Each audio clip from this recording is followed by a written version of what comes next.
안녕하세요, 청취자 여러분. 오늘 저희 앞에 있는 이 자료들, 캐나다 연금 관련 정부 자료랑 메모들인데요.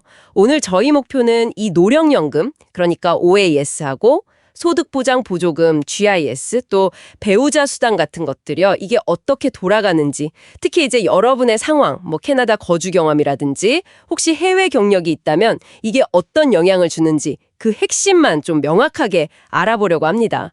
네, 맞습니다. 이게 단순히 규칙만 줄줄 읽는 게 아니고요. 연령, 거주기간, 소득, 이 세 가지 큰 기둥이 어떻게 서로 얽혀 있는지, 그리고 이 혜택들이 사실 왜 중요하고 서로 어떻게 또 연결되는지 그 맥락을 좀 짚어보려고 해요. 특히 캐나다 말고 다른 나라에서 생활하셨거나 일한 경험이 있는 분들께는 그 사회보장협약이라는 게 있거든요. 이게 또 어떤 의미가 있는지도 중요하게 다뤄야 할 것 같습니다. 좋습니다. 그럼 제일 기본이 되는 거 노령연금 OAS부터 시작하죠. 이 자료 보니까 근로이력이랑은 상관없다는 점이 딱 보이는데 이게 핵심인 거죠? 구체적인 자격 요건은 어떻게 됩니까? 네, 그렇습니다. 가장 중요한 건 역시 나이, 65세 이상이셔야 하고요. 그리고 거주 기간이에요. 지금 캐나다 안에 살고 계시면 18세 이후로 최소 10년은 거주하셨어야 하고요. 만약에 캐나다 밖에 거주하시면서 이걸 받으려면 조건이 조금 더 붙는데, 일단 65세 이상이면서 캐나다 떠나시기 바로 전날까지 시민권자 또는 합법적 거주자 신분이었어야 하고요. 그러면서 18세 이후 최소 20년은 캐나다에 사셨어야 합니다. 이랬는지는 전혀 안 봐요. 아, 그렇군요. 이 10년이랑 20년, 이 차이가 중요하네요. 그러니까 해외에 살면서 OAS를 받으려면 캐나다랑 훨씬 더 좀 깊은 장기적인 관계가 필요하다, 이런 정책 방향이 보이는 것 같기도 하고요. 이거 해외에서 은퇴 생각하시는 분들은 꼭 알아야 할 내용인데요. 정확합니다. 그리고 좀 흥미로운 예외 조항도 있긴 해요. 예를 들어서 캐나다 군대라든지 아니면 특정 캐나다 은행 같은, 그러니까 캐나다 고용주를 위해서 해외에서 일하신 기간 있잖아요. 그건 거주 기간으로 인정될 수도 있습니다. 다만 고용 끝나고 6개월 안에 돌아왔다거나 아니면 해외 근무 중에 65세가 됐는데 캐나다에 계속 주소지를 유지했다거나 이런 좀 까다로운 조건들이 있고요. 당연히 증빙 서류도 필요합니다. 그리고 배우자나 부양가족의 해외 체류 기간도 특정 조건 아래서는 인정될 수 있고요. 자, 그럼 이제 거주 기간이랑 나이로 OAS 자격은 갖췄다고 쳐도 사실 그것만으로는 생활이 좀 빠듯할 수 있잖아요.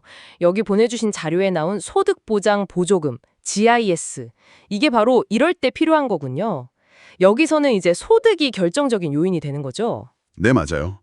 GIS는 뭐랄까, 일종의 소득 안전망 같은 역할을 하는 거죠. 기본적으로 OAS를 받고 계셔야 하고 캐나다에 거주하셔야 하고요. 그리고 제일 중요한 거, 연간 소득이 정부가 정해놓은 어떤 기준액 미만이어야 합니다. 이 기준액은 혼자 사시는지 아니면 배우자가 있는지 또 그 배우자가 OAS를 전액받는지 이런 거에 따라서 조금씩 달라져요. 예를 들어서 현재 독신이시거나 사별, 이혼 상태시라면 연소득이 대략 한 22,000달러, 그 정도 미만이어야 합니다. 아하, 그러니까 OAS라는 어떤 보편적인 기반 위에 소득이 낮은 어르신들을 위해서 추가적인 소득 보장 장치를 딱 둔 거군요. 신청 절차는 그럼 복잡한 편인가요? 보통은 세금 신고하면 자동으로 검토된다고 들은 것 같기도 한데. 네, 대체로 그래요.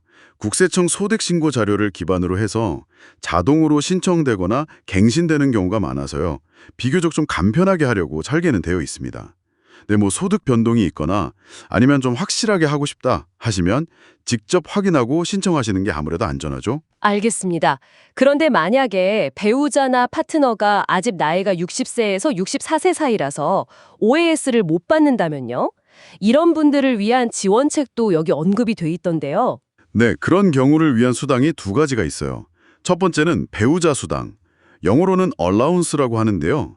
이건 OAS랑 GIS를 둘 다 받고 계신 분의 배우자나 파트너가 60세에서 64세 사이일 경우에 해당돼요.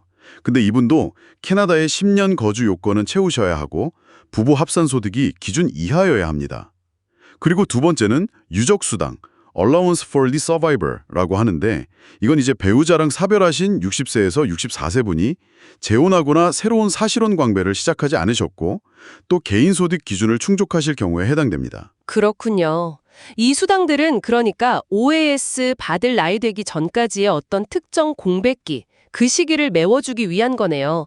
역시 이것도 소득 기반의 지원책이고요.